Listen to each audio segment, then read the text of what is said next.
రాష్ట్రంలోని కరూరు జిల్లాలో జరిగిన తొక్కిసలాట్లో 40 మంది చనిపోవడం చాలా దురదృష్టకరం. నేను గతంలో పలుమార్లు నేను ప్రభుత్వాలను, సినీ నాయకులను, సినీ పరిశ్రమలను కూడా హెచ్చరించడం జరిగింది. బహిరంగ సభలనేటి బహిష్కరించండి.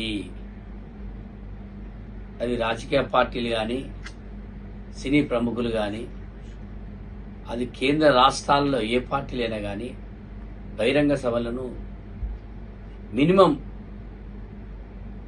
5,000 మందితోనూ, లేకపోతే మీరు ఆన్లైన్లోనూ సభలు ఏర్పాటు చేయాలి తప్ప బహిరంగ సభలు లక్షలతో బహిరంగ సభలు పెట్టి మీరు ఎన్ని లక్షలు ఎక్స్గ్రేషియా ఇచ్చినా కానీ ఆ ప్రాణాలు తిరిగి రావు. ఆ కుటుంబాన్ని ఎవరు ఆదుకోలేరు. కనుక నేను సుప్రీంకోర్టుని, కేంద్ర హోంశాఖను నేను ఒక్కసారి రిక్వెస్ట్ చేస్తున్నాను, దయచేసి ఎటువంటి బహిరంగ సభలకు పర్మిషన్ లేకండి. బహిరంగ సభలను రద్దు చేయండి, బహిష్కరించండి.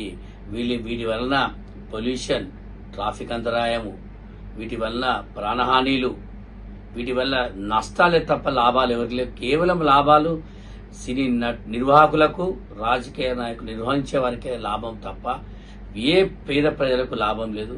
ఈ సంఘటన, ఇది పలుమార్లు జరిగిన సంఘటన, చాలా సందర్భాల్లో చెప్పడం జరిగింది. ఇప్పటికైనా తక్షణం కేంద్రం గ్రహించి ఈ యొక్క సభలను బహిష్కరించే విధంగా చట్టసభల్లో, పార్లమెంట్లో తీర్మానాలు చేసి బహిరంగ సభలను రద్దు చేయాల్సిందిగా నేను అన్ని పార్టీలను, అన్ని సినీ పరిశ్రమల నాయకులను నేను హెచ్చరిస్తున్నాను.